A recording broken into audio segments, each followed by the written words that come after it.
J'avais une question en fait à vous poser sur votre place dans vos documentaires. C'est-à-dire que quand vous parlez enfin, de la genèse de Murmure, vous racontez que vous vous baladiez dans Los Angeles et vous avez vu ces murs. Quand vous parlez des glaneurs, la glaneuse, vous étiez après le marché, vous avez vu enfin, ces gens ramasser les restes du marché. Et justement, je me demandais, vous partez d'un sujet qui est très clair, où a priori vous n'êtes pas. Et comment, à un moment donné, votre personnage à vous s'implique dans le projet? Quand est-ce que vous décidez que vous allez vous filmer ou pas vous filmer? À quel moment donné, en fait, le personnage de Varda rentre dans le... Alors, a priori, je ne me filme pas du tout. Et même dans mes premiers courts-métrages, ça se faisait à l'époque, j'ai fait 2 ou 3 courts-métrages de commande, dont un sur les châteaux de la Loire, que j'ai appelé Aux saisons, au château, qui est un premier vers de Rimbaud. Et j'en ai fait un sur la Côte d'Azur, que j'ai appelé Du côté de la côte. Et ça se faisait à l'époque, j'ai écrit un commentaire, et on a demandé à des comédiens de le dire. Donc les producteurs qui étaient Dauman et Bonneberger, à qui on demande, alors bon, pour Du côté de la côte, j'ai demandé à, je crois que c'est Serge Codjo. Serge, il s'appelait Codjo, oui. Hein? Roger Codjo, merci.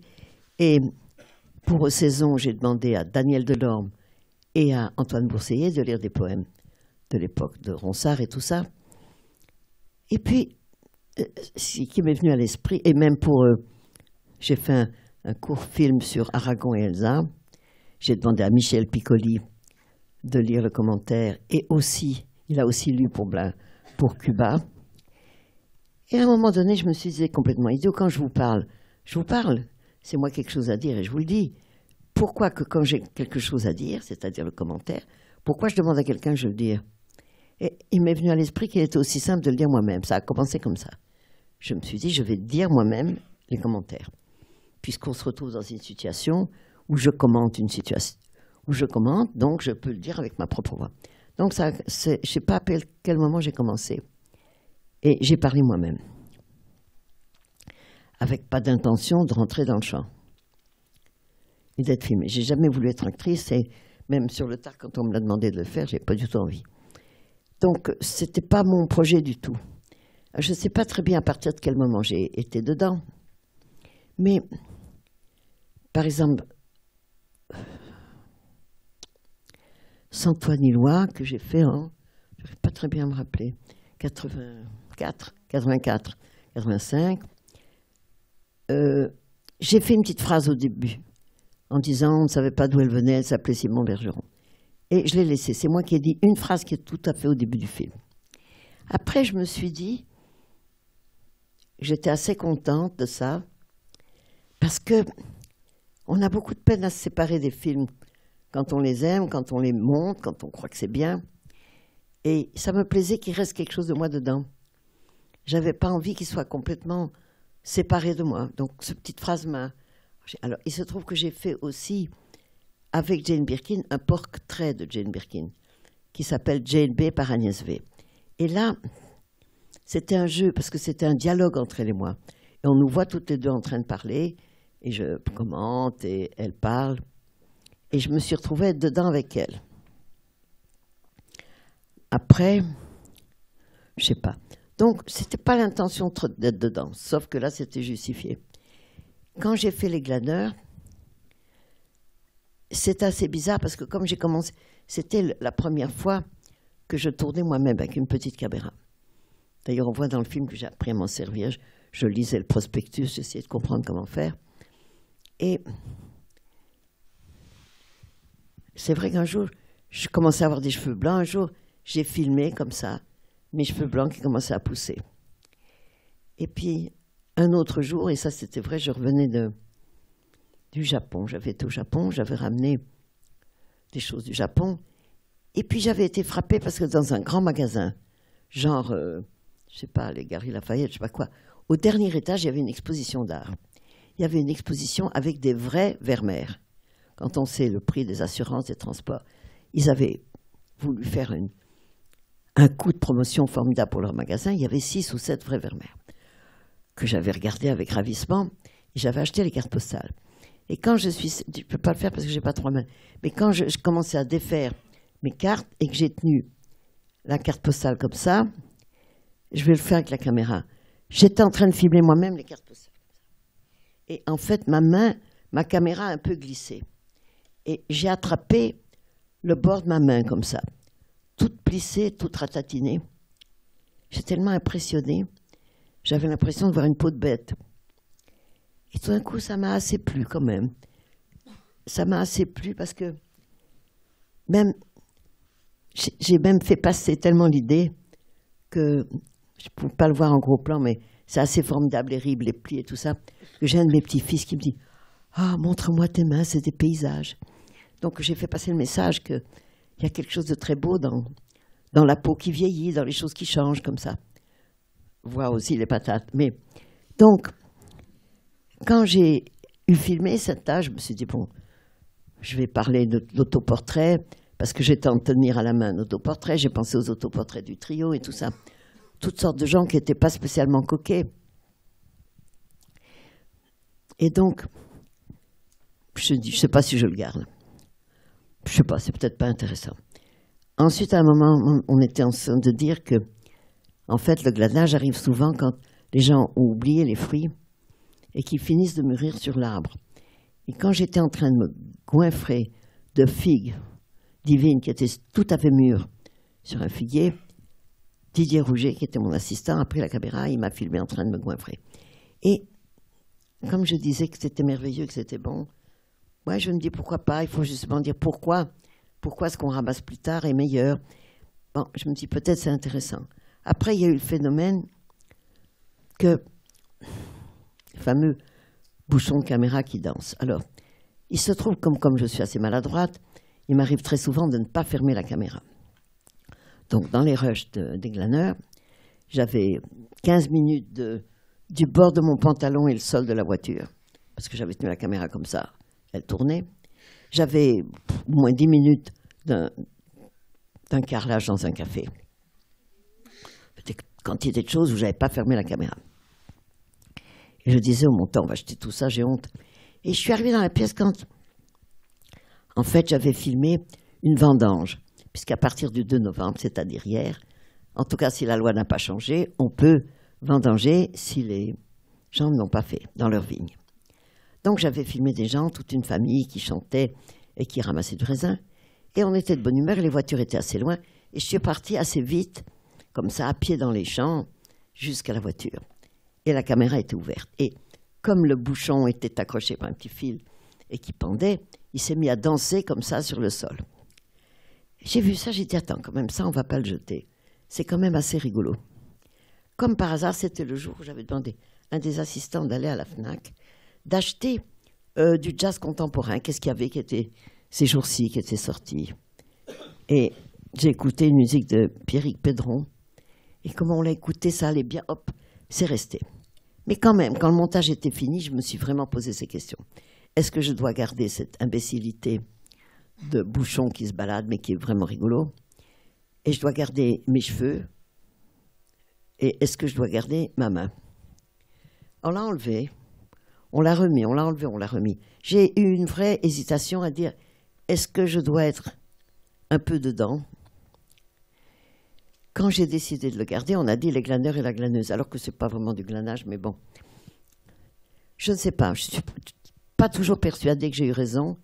Et en même temps, je me disais pour m'expliquer que je demande tellement aux gens d'être sincères que je me situe dans ma sincérité de l'époque, c'est-à-dire quand même quasiment vieille, qui était une sincérité aussi qu'on comprenne ma maladresse et qu'est-ce que je devenais pendant qu'eux ramassaient. Je ne sais pas si c'est justifié, mais voilà, finalement, ça a été décidé de garder. Mais ce n'est pas tellement par plaisir d'être moi-même. Par contre, dans les plages d'Agnès, puisque c'est entre autres choses, je raconte tous mes films et je raconte un peu ma vie, là, dans les plages d'Agnès, j'y suis. Et là, je me suis filmée en train de reculer, mais en reculant en regardant la caméra. Voilà, c'était ça ma position, c'est de dire, je ne vais pas en arrière pour raconter mes souvenirs, j'essaye de raconter à des gens qui sont les spectateurs ce que j'ai envie de leur dire, en marchant à reculons. Donc là, la question d'être soi-même dans le film, c'est une vraie question, parce qu'il y a des documentaires taristes, très purs, comme par exemple Wiseman. Il n'y a pas de commentaire, il n'apparaît pas. Il y a l'impossible Michael Moore qui était tout le temps là, qui était imposant, qui était pénible, péniblissime pour moi. Donc, je veux dire, il y a beaucoup de choses. Il y a les mails qui faisaient des trucs tellement intrusifs que ce n'était pas sympathique. Alors, je suis là où je suis, c'est-à-dire que je n'ai pas fait ni bien ni mal.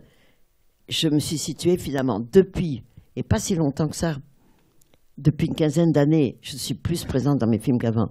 Auparavant, je n'y étais pas du tout. Donc voilà, c'est comme ça que ça a évolué. Je ne sais pas si je réponds à votre question, mais c'est arrivé comme ça, peu à peu. Moi, j'avais une question un peu peut-être plus générale, mais en fait, que ce soit, moi, les glaneurs et la glaneuse ou celui-là, c'est à chaque fois une forme d'écriture documentaire qui est vraiment comme une enquête, surtout dans les glaneurs et la glaneuse, où on part d'une image et puis on arrive à un endroit où on ne s'attendait pas du tout. Et là, c'est pareil, on part d'un dessin de mur et on arrive dans des quartiers de Los Angeles. Et je voulais savoir comment vous écriviez en fait vos documentaires et si vous passiez par une forme écrite à un moment ou pas. Ah, c'est une bonne question parce que ça me trouble beaucoup. Je sais qu'à l'USAS, il y a une espèce d'école, des cours d'écriture documentaire. Et pour moi, la préparation d'un documentaire, ce n'est pas l'écriture. Je m'excuse parce que je sais que vous avez des cours, mais pour moi, c'est la documentation. La documentation qui peut préparer ce qu'on veut faire. Alors, écrire un documentaire, bien sûr, on l'écrit en une page en quelque sorte. Je veux dire, comme je vous ai dit tout à l'heure, j'ai écrit qui les peint, qui les regarde et qui les paye. Parce que qui les paye, c'est un sujet. Ça coûte. Est-ce que c'est eux qui payent? Est-ce qu'ils trouvent des... Bon, voilà. Mais il n'y a rien d'autre à dire, sinon que ça va m'amener dans tel et tel quartier, dans tel niveau de culture. Mais moi, je ne vois pas comment je peux le préparer par écrit. Je l'ai préparé en photographie, en retrouvant des noms, en trouvant l'adresse des personnes, le téléphone, et en allant les voir. Celui-là, c'est comme ça que je l'ai préparé. Il n'y avait rien à écrire, sinon de faire une fiche par mural avec la photo et tout ce qu'on pouvait dire sur ça. Et quelles approches j'avais. Par exemple, je vous dis la latente, qui est une approche rigolote. D'autres fois, c'est la veuve du type du bistrot qui avait été peint. Enfin, vous avez vu le film. Pour les glaneurs et la glaneuse, c'est pareil. C'est parce que j'ai vu à 2h de l'après-midi, 1h30 qu'après les marchés qui viennent 2 fois par semaine, avant que ça remballe et pendant que ça remballe, des gens qui ramassaient, des gens qui se servaient de ce qui était tombé de ça. Alors à force d'y aller, de parler, d'écouter, je me suis dit c'est un sujet. Mais du coup, le sujet, je me suis dit qu'est-ce qui reste comme glanage? Donc j'ai été à la campagne. Après, j'ai appelé des cultivateurs de patates, des cultivateurs de pommes un peu partout en France. Je me suis dit, bon, donc ça s'écrit en une page. Partout en France. Alors, je dis partout en France parce que, par exemple, ça m'amusait d'aller dans des régions différentes pour avoir des accents différents. Je trouve amusant en France que les gens ne parlent pas pareil, voilà, près de Nantes, et puis ils ne parlent pas dans le sud et dans le nord. Et que donc, pour sentir un pays avec des gens qui ne parlent pas pareil, j'avais choisi d'aller filmer des glaneurs dans diverses régions. Ben ça, c'est un projet, on écrit telle et telle région. Après, comme j'ai fait un tas de coups de fil, j'ai su qu'il y avait des gens qui allaient faire leur ramassage de pommes bientôt. J'ai appelé des coopératives de patates pour savoir quand on pouvait y aller. Donc, ça se prépare par téléphone, par écrit, par tout ça. Évidemment, on demande, là c'est le côté que vous appelez terre à terre, mais on demande tout de suite une subvention de films documentaires au CNC, à un service qui s'appelle, je ne me rappelle pas quoi, parce qu'il faut le demander. Donc, mais ça s'est écrit en 2 pages pour moi. C'est-à-dire, qu'est-ce qu'on glane encore? Alors, est-ce qu'on glane encore alors, des bolons, c'est trop tard, des pêches, c'est trop tard. Là. On glane encore des patates, des machins, du maïs. Et alors, c'était rigolo d'ailleurs à ce sujet, à propos de trouver l'argent. On trouve l'argent, mais la saison, ce n'est pas quelque chose qui est lié à la finance. Donc, je me suis dit, il y a des choses qu'il faut commencer tout de suite parce que quand je recevrai l'argent, ce sera Noël. Donc, j'ai été filmer les patates, les agriculteurs de patates qui, comme vous le savez, ont un système de tri épouvantable, de formatage. Ils ne gardent que les patates de 3 sur 7 cm parce que ça peut se mettre dans des petits paniers 3 kilos qui se vendent dans les supermarchés. Donc on est en face du formatage des patates. Et ils jettent tout le reste. Et là, je vous montrerai quelque chose qui a découlé sur autre chose. Bon. Eh bien, quand je prépare ça, je me dis, il faut filmer, quoi qu'il arrive, il faut déjà filmer le glanage des patates. Donc, je fais ça et je tombe sur ces fameuses patates en forme de cœur qui ont fait ma joie et qui m'ont occupée pendant 2 ans. Mais j'avais demandé une subvention à Canal+. Il y avait 2 filles formidables, Catherine Lamour et Anna Glagowski, qui avaient l'air de faire des documentaires très ouverts, qui acceptaient. Elle me dit, non, c'est trop difficile. Non, je ne crois pas que ça passera. Mais alors, qu'est-ce qu'il faut faire pour que ça passe? Ben, viens voir le patron. Le patron s'appelait Alain de Greff. Je téléphone sa secrétaire, est-ce que je peux avoir un rendez-vous? Oui, dans 2 semaines. C'est qu'entre-temps, la culture, elle n'avait pas attendu. Donc, quand j'arrive au rendez-vous d'Alain de Greff, j'arrive avec une très belle patate en forme de cœur. Et j'ai dit bonjour, bonjour.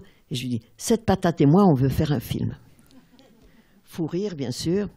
Et je lui explique, il me dit, mais bien sûr, on va faire ça, c'est super. Donc, il donne ordre à ces 2 femmes formidables d'accepter le documentaire, etc.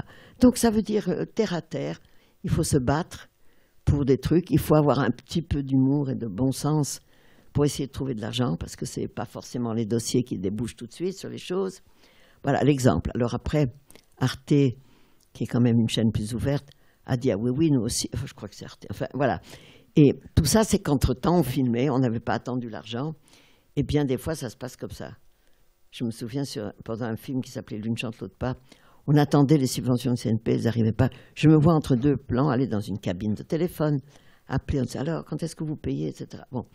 C'est-à-dire que quand on dit produire soi-même, c'est parce qu'on ne trouve pas toujours l'argent, et ça ne se passe pas toujours facilement. Et que quelquefois, il faut prendre des risques en attendant que... Par contre, je commence à écrire le commentaire quand je le prépare.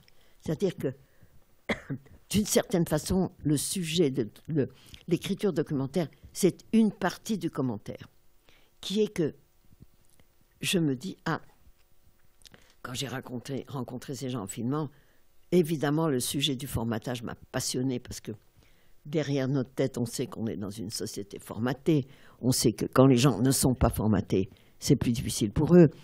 Et tout ce qui est lié même aux études que vous faites, parce que quand on apprend quelque chose, quand on est diplômé, quand on a quelque chose, c'est d'une certaine façon un formatage qui vous permet peut-être de faire ce que vous voulez faire, ce que vous voudrez faire.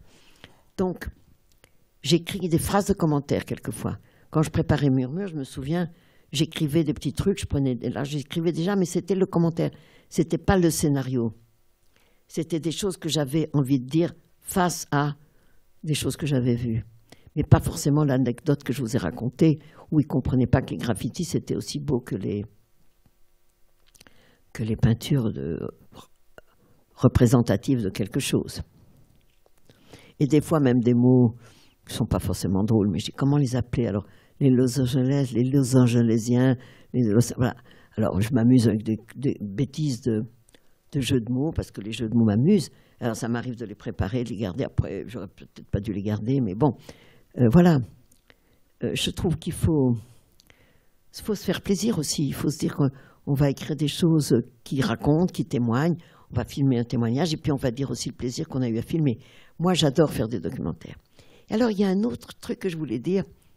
Dans mon cas, puisque j'ai continué à en faire en alternant parfois des courts des longs, dans le cas de Murmure, j'étais donc en train d'attendre des réponses à mon scénario Maria and the Naked Man. Et quand ça a capoté, parce qu'ils ont dit, ben, on ne reprend pas, ça ne nous plaît pas, ça ne nous plaît pas assez. Alors qu'entre-temps, j'avais contacté Simone Signoret parce qu'elle aurait fait la femme qui avait épousé un Américain et qui était venue vivre là-bas, et c'est la seule témoin du truc. Enfin bon, zéro patate, c'est tombé. Mais quelle joie j'ai eu à faire ce documentaire. Et j'ai une attitude aussi qui est vraie. Je me suis dit, et j'ai trouvé une justification. Vous voyez toutes les manifs qu'il y a. Bon, discutable, pas discutable, mais tout le monde est dans la rue tout le temps. Et je me suis dit, au fond, quand je ne suis pas contente du cinéma normal, du cinéma de fiction, du cinéma où il faut trouver de l'argent, eh ben je descends dans la rue. Et c'est ce qui s'est passé. Je n'ai pas fait Maria and the Naked Man, mais heureusement, j'ai fait ce documentaire qui m'a fait un plaisir fou, où j'ai appris beaucoup de choses. Quand j'ai pris une gamelle retentissante avec un film qui s'appelait Les 101 nuits, que vous avez peut-être pas vu. Quelqu'un a vu Les 101 nuits? 3 personnes. Bon, ce film qui était plein de vedettes et de stars, que je croyais qu'il allait marcher, qui a été une catastrophe financière, ben, je suis descendue dans la rue, j'ai fait Les Glaneurs. C'est-à-dire que chaque fois, je me suis dit, s'il n'y a pas de joie et de plaisir dans le cinéma professionnel lié à l'argent, ben, il n'y a qu'à aller dans la rue. Il y a tellement de spectacles, tellement de sujets. Je dis dans la rue, mais ça peut être dans la campagne, je veux dire. Il y a tellement de sujets qui sont formidables. Ça mérite que... Alors, on ne retrouve pas forcément d'argent non plus, d'ailleurs, mais au moins, on se motive pour quelque chose qui n'est pas personnel. En fait, une fiction, vous savez, quand on écrit une fiction, on s'engage par le sujet qu'on a choisi, on est quand même pris... C'est quand même personnel, un film d'auteur. C'est soi, quand même, ses idées, son âme, ses sentiments, etc. Alors qu'un documentaire, et c'est ça que je trouve très important, on est au service du sujet. On travaille, on réfléchit, on a des idées, mais ce qui est important, c'est le sujet. Et on est au service du sujet.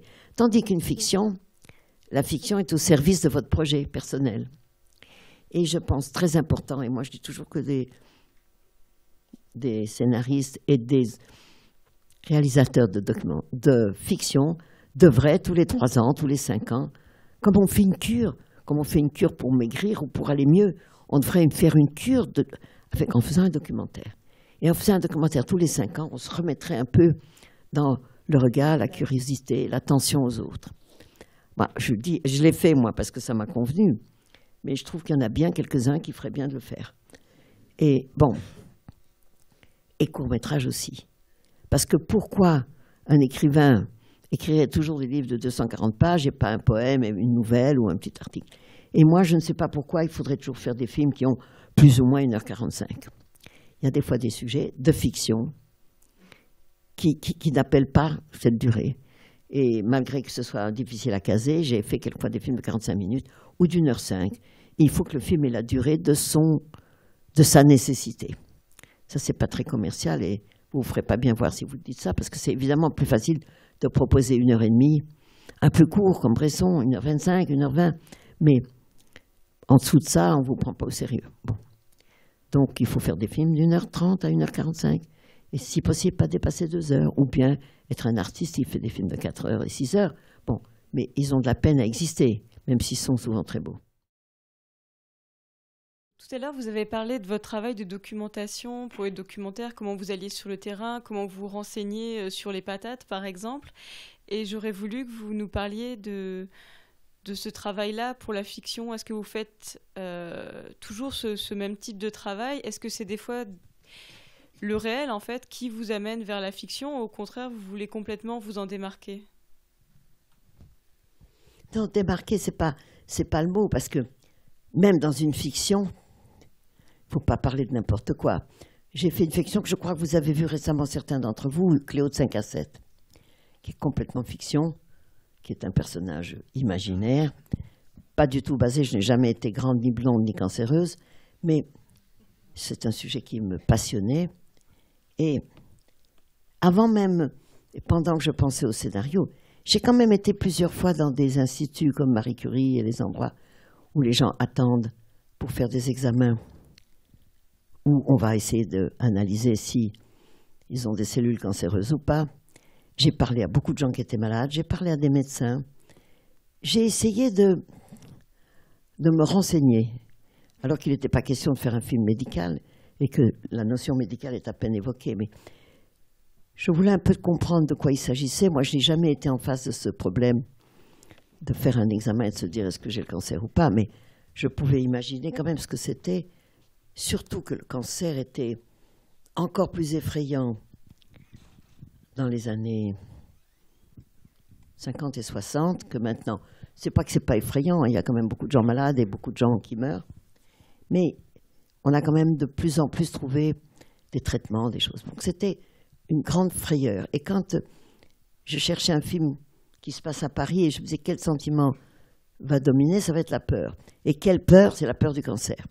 Donc j'ai fait, pour répondre à votre question, une sorte d'enquête. Mais pour moi, pas du tout pour l'indiquer, il n'y a pas un mot, il n'y a même pas un mot médical, parce que le producteur Georges Bogart, quand j'ai présenté le sujet, je ne veux pas remonter comment je l'ai fait, mais m'a dit, oui, mais il ne faut pas prononcer le mot cancer. J'ai dit, mais enfin, c'est un film là-dessus quand même, elle a peur. Non, ça porte malheur. J'ai dit, mais qu'est-ce qu'on va faire? Il me dit, je vous donne le droit de le dire une fois. Alors elle le dit seulement une fois dans le jardin. Mais sinon, on comprend qu'elle est malade, on comprend qu'elle a peur.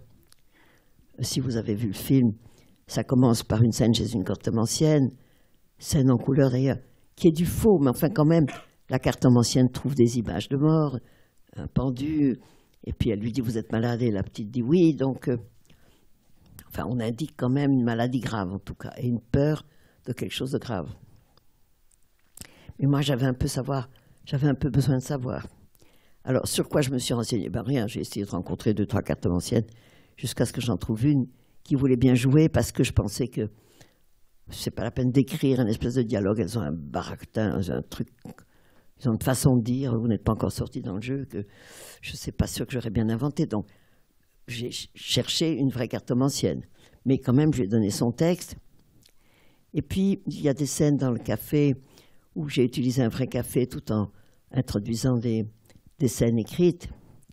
Mais disons que la documentation m'a servi là juste à essayer est-ce que je pouvais écrire, est-ce que je pouvais inventer des scènes qui racontent en même temps sa peur et son angoisse, et comment elle la combat. Alors je ne sais pas si c'est visible dans le film. C'est comme s'il y avait 2 films.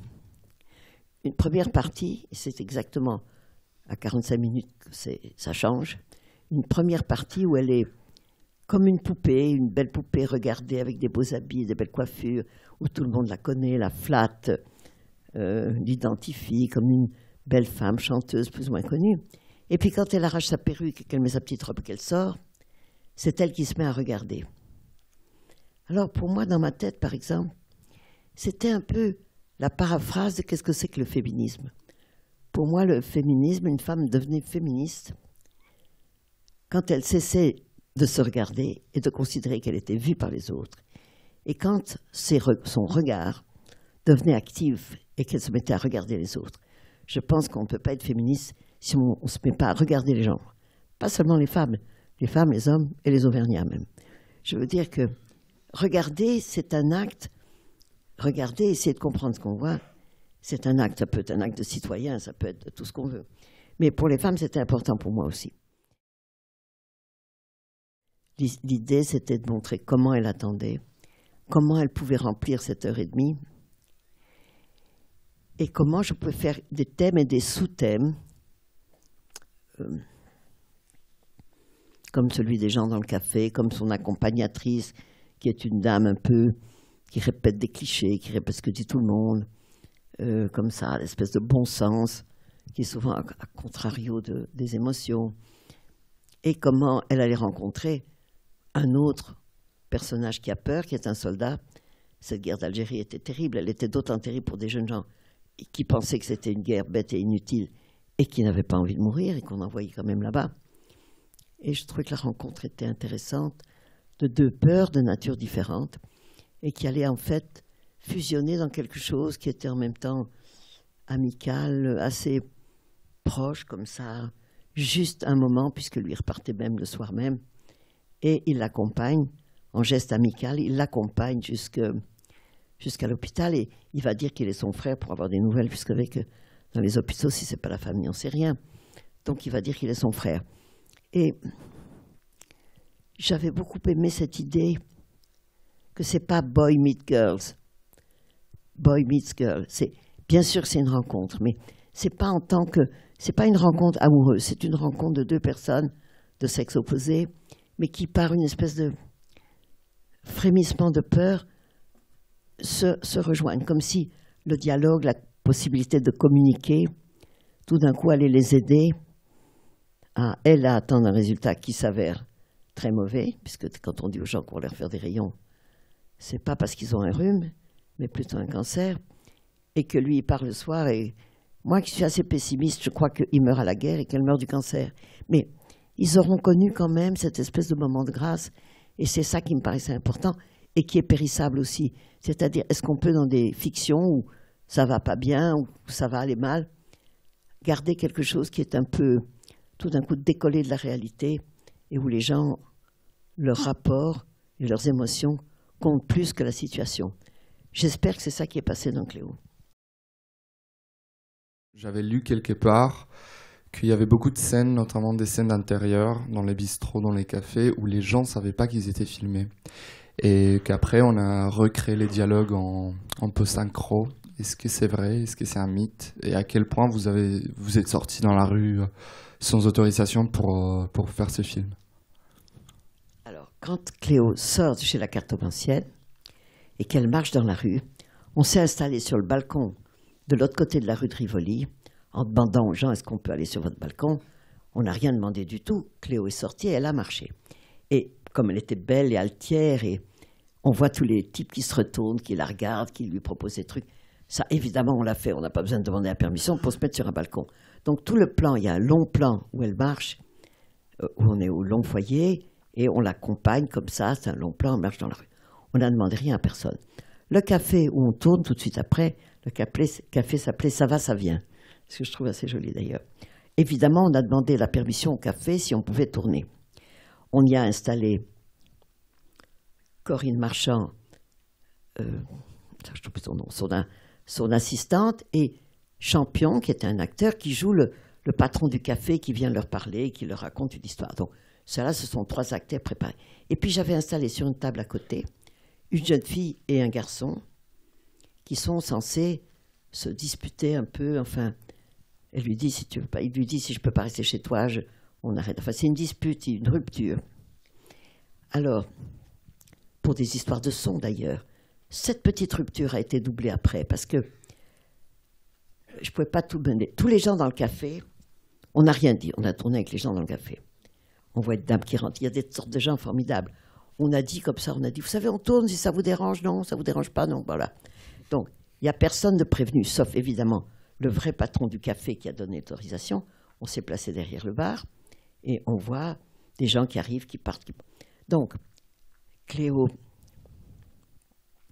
sa suivante, et ils ont ou des micro-cravates ou de la perche, on comprend très bien ce qu'ils racontent, mais dans le brouhaha général, le petit couple, là, ils ont dit leur texte, mais on l'a doublé après parce qu'on n'avait pas alors un système avec un système de relais avec 6 micro-cravates. Donc, c'est vrai et faux ce que vous dites, on a simplement doublé.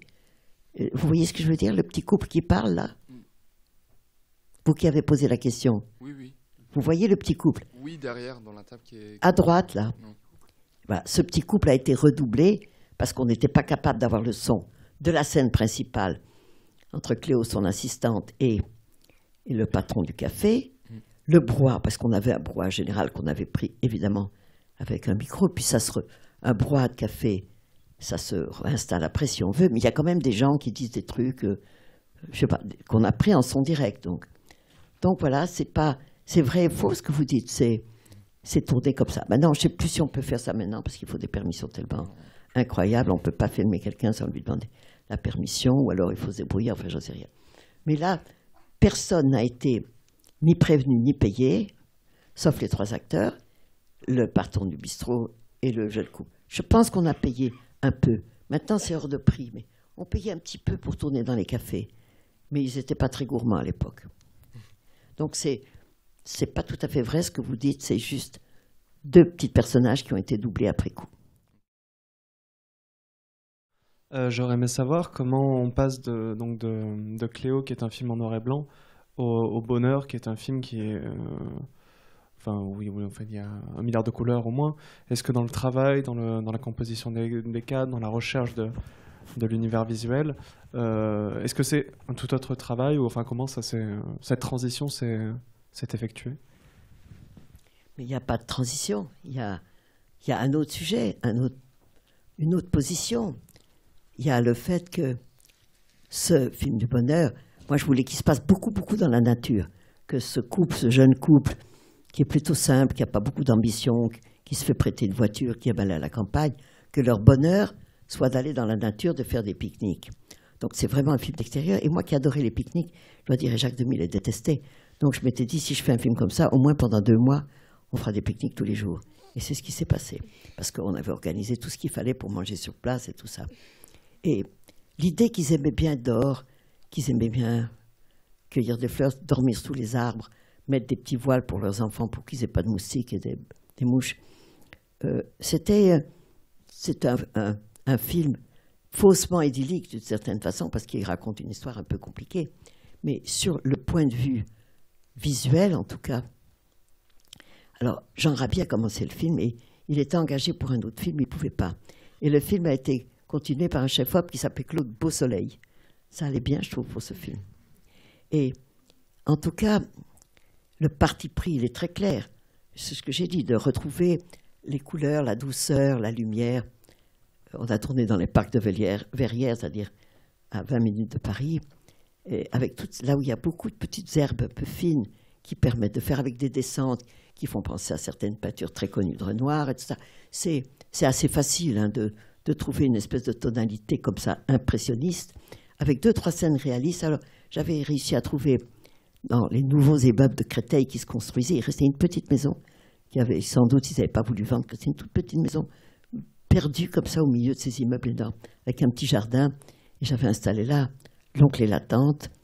C'était les débuts des grands immeubles qui allaient manger tout ce qui restait de banlieue charmante avant.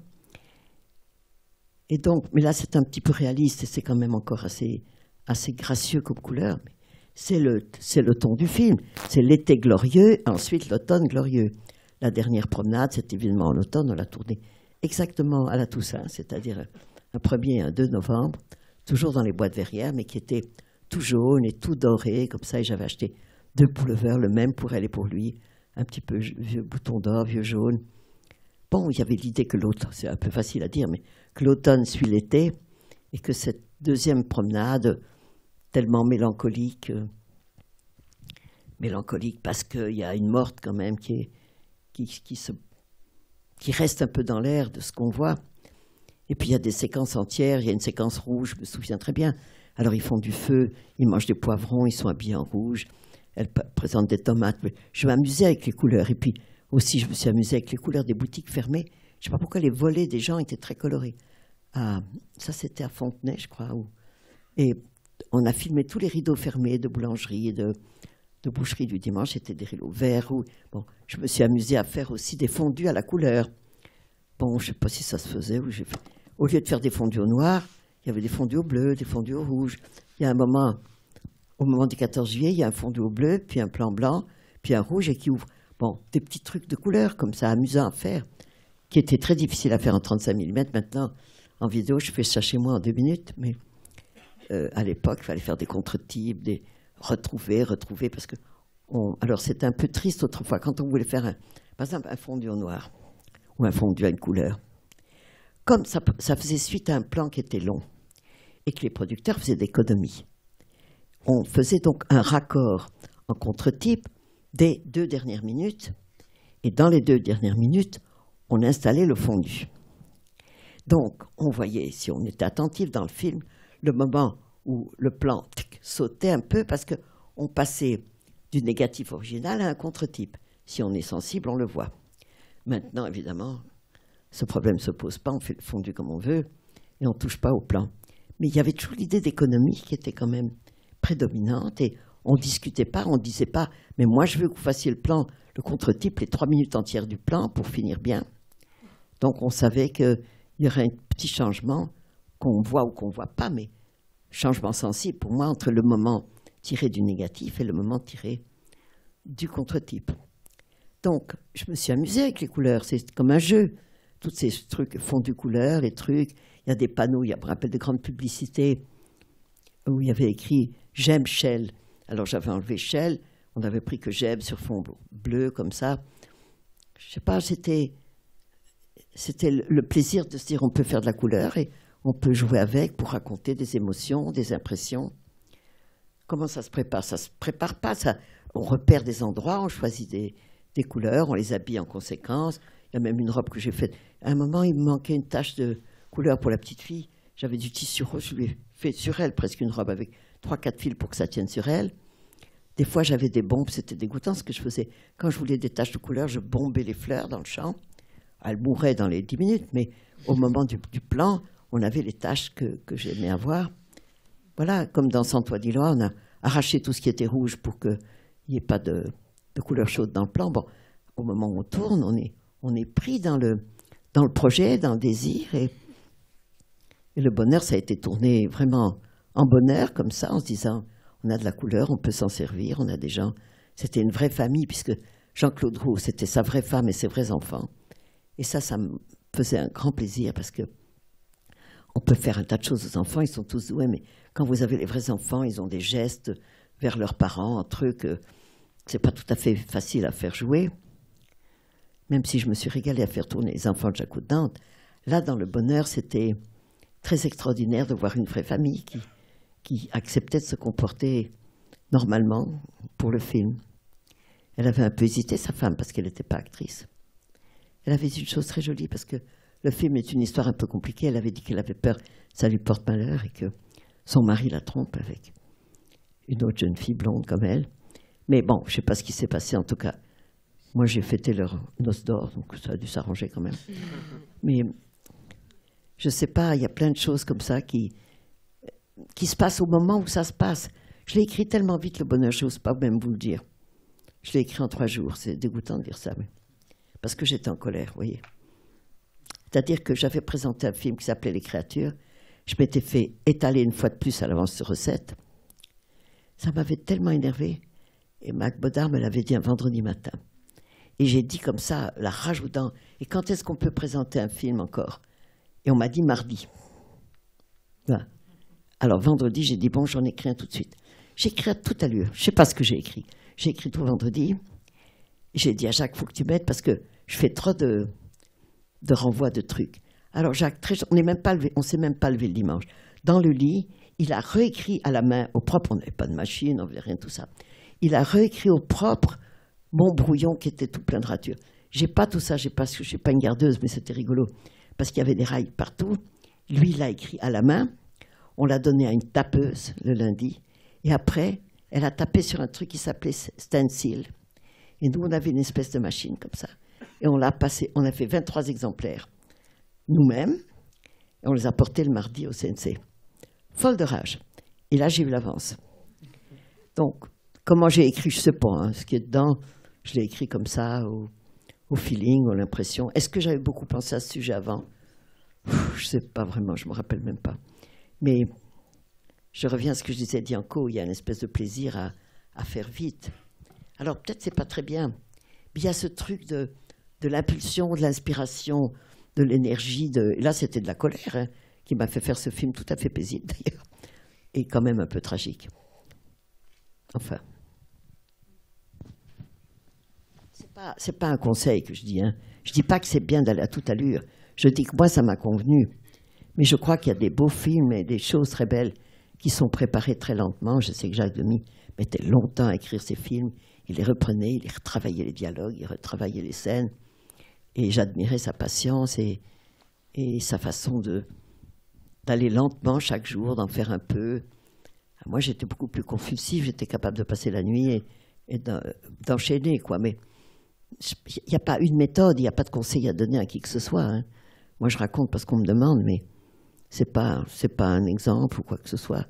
Quand on me demande est-ce que je peux donner des conseils, certainement pas, parce que je ne sais pas, j'aimerais bien en avoir plutôt.